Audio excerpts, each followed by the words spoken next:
Hi, this is JD and I am here with JStalk. JStalk will be about varied topics. I will make the episodes as interesting as possible, but will try and keep things simple. JStalk will never pronounce a verdict or be judgmental. I will put forth my views and leave it to my audience for their reaction. Please do subscribe to the channel and hit the notification bell icon for future episodes. Please also like or dislike and comment, as your feedback will be of great value. Do share if you like my content. Now, we are going through times which are best forgotten at the earliest. Negatives are popping all around, but as they say, every dark cloud has a silver lining. I believe great times are around the corner. We need to see at the good things happening and great characters evolving out of the dark. It helps us keep going and energize us to run towards the bright times ahead and towards a world we love to be part of. Today, it is about Apple, a great success story of our times, and its creator, a gigantic character in his own right. I have picked up this topic consciously as we need endless positivity now, and the name Apple exudes positivity. Is Apple still the innovation giant it used to be? This world has seen crises as severe as 1. The credit crisis of 1772, 2. The Great Depression of 1929, 3. The OPEC oil price shock of 1973, 4. The Asian crisis of 1997, or for that matter, the Great Recession of 2007. Are we in for something worse? Discussion on any topic needs to be in context of current world scenario, and big tech are the super achievers for some time now. The question is, are they strong enough to withstand economically perhaps the most turbulent times this world has ever seen? Facebook, Apple, Netflix, Google and Microsoft are huge and referred as FANG-M. Apple is the front runner and the first company to cross $1 trillion. Can you believe it? And within 2 years, $2 trillion market cap threshold. Is it good enough to handle the fallouts of the pandemic as well as the US-China trade war? I'd like to get into a bit of a background to understand this $1 million question and speculate a probable reply. We can only speculate an outcome and cannot come to a specific conclusion, can we? I do not think so, as the variables are innumerable. During this episode, I am not going to get into any number or data crunching. I'll only reflect upon the amazing story of this Cupertino-based tech giant. Apple is synonymous with one Mr. Steve Jobs, a technology rockstar, an inventor, a visionary, and of course a genius. I do not think any of you will disagree with a spectacular genie called a smartphone with an around most. Steve Jobs' path-breaking innovations are aplenty. The world's first computer that would sit on your desk, Pixar, the company churning out amazing computer animated movies, the MacBook, the iPhone, the iPod tablet. He was neither an engineer nor a computer geek. His brilliance was in his capability to design products with the actual user in mind and to have a focus on the minutest of details. Jobs was deeply influenced by his father at a very early age. His dad inculcated in him the importance of doing things the right way. He learned that when you are a carpenter making a beautiful chest of drawers, you are not going to use a piece of plywood on the back, even though it faces the wall and nobody will even see it. You will know it is there, so you are going to use a beautiful piece of wood on the back.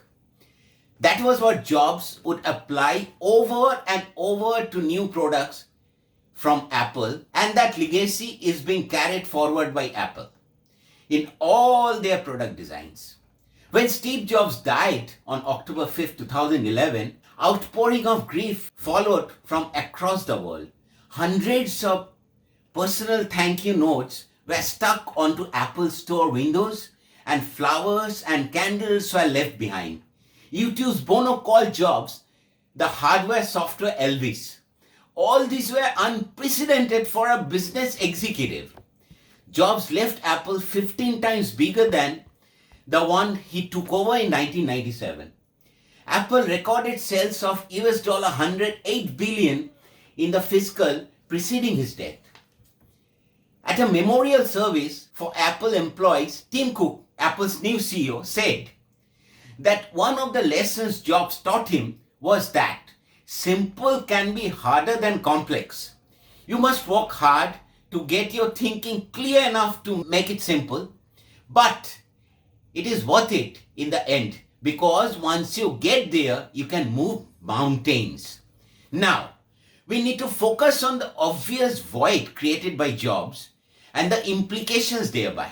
The first fallout, I suppose, is Apple stopped competing with itself. Jobs' great skill was relentless internal competition. Jobs always focused in. Unlike another great visionary, Bill Gates was always focused out.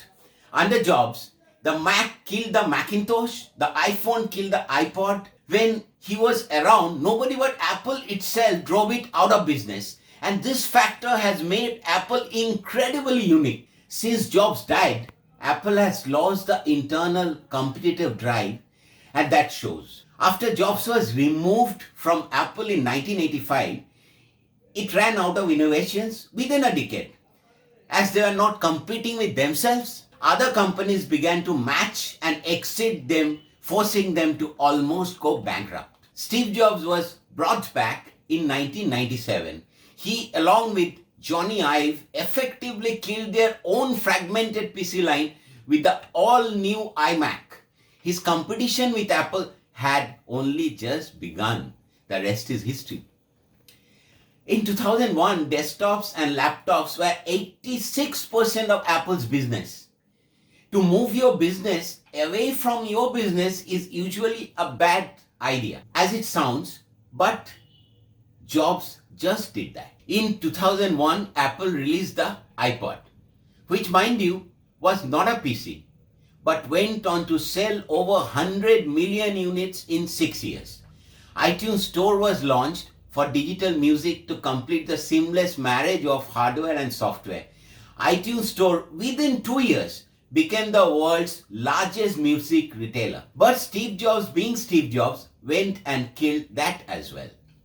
In 2007, Apple launched iPhone, which had completely undone the need for an iPod. With this, that is the iPod and later the watch, Apple successfully moved into post-PC era.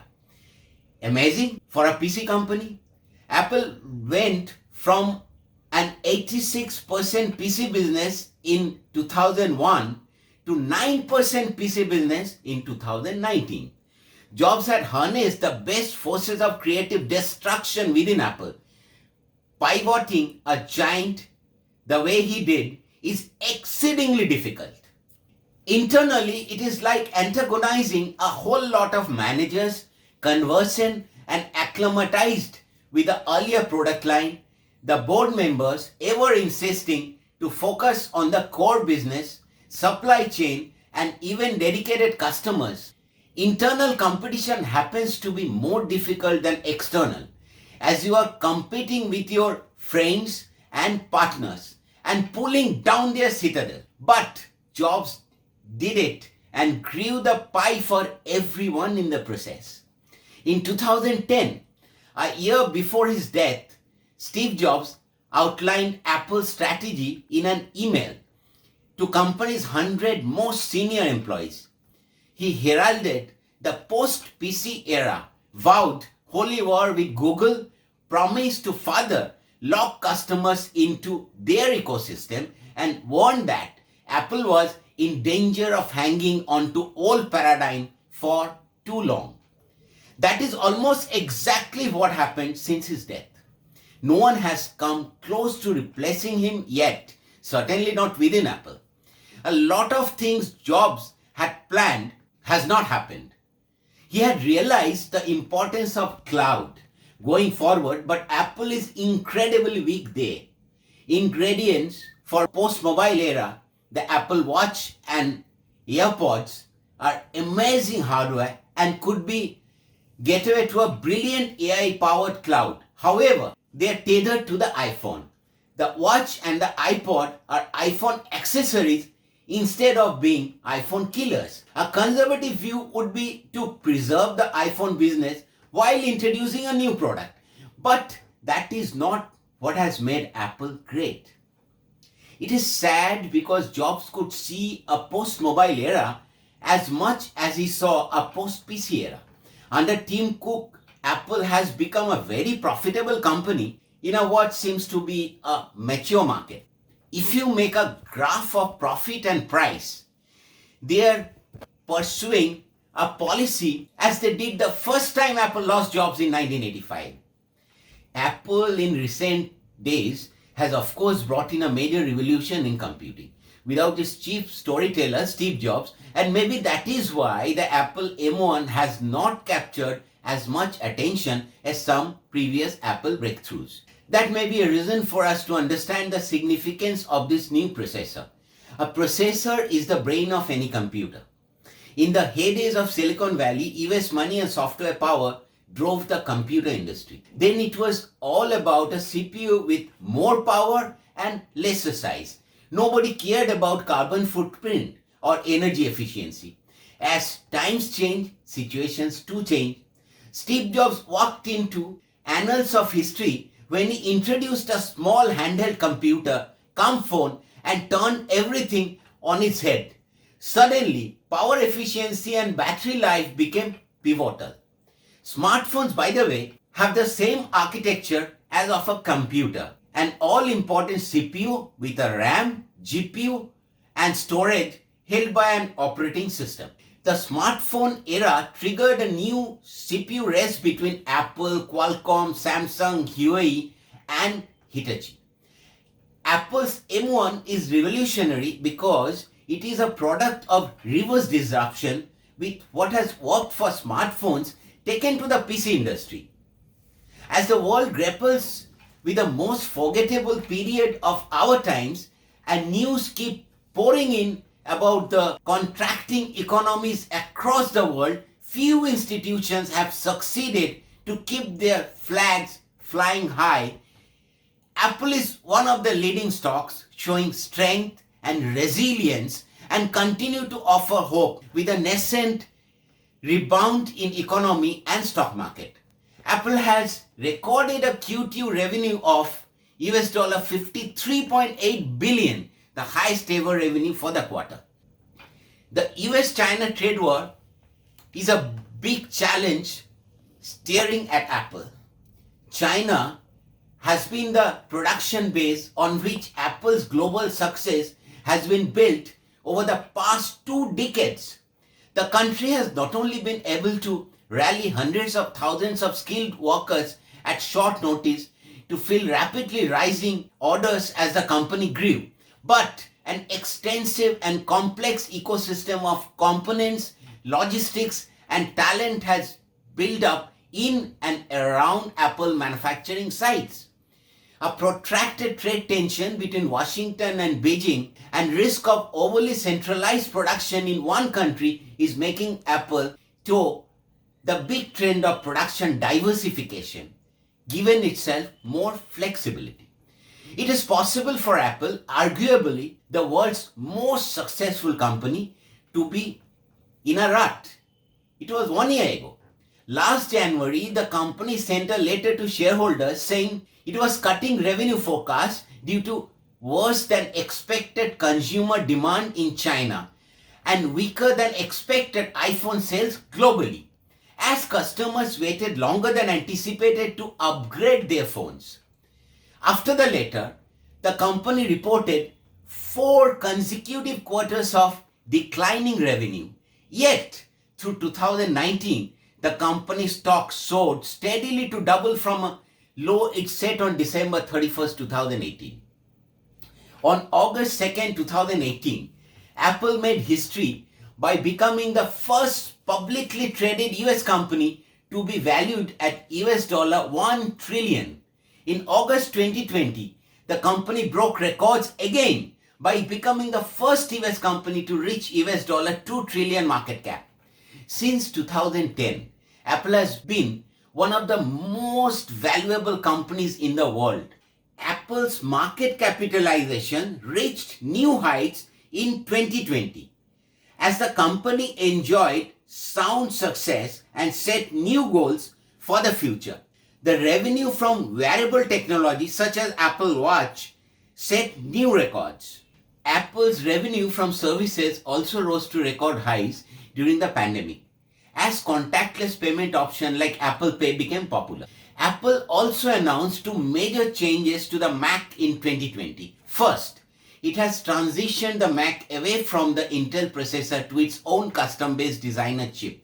Secondly, Apple is changing the Mac OS so that developers can make iOS and iPadOS apps run on Mac without modifications. That will dramatically expand the number of apps available on the Mac and make it more competitive with PCs.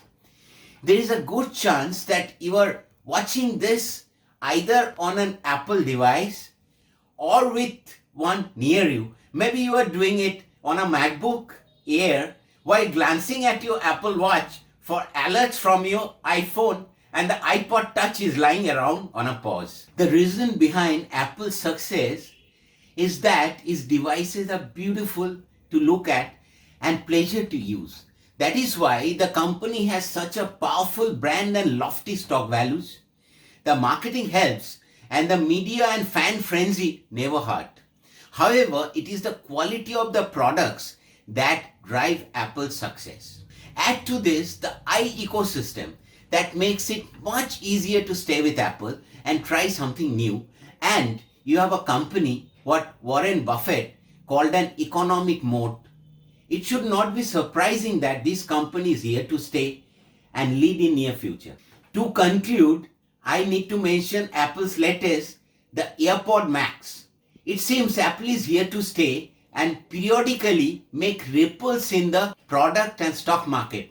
What do you think?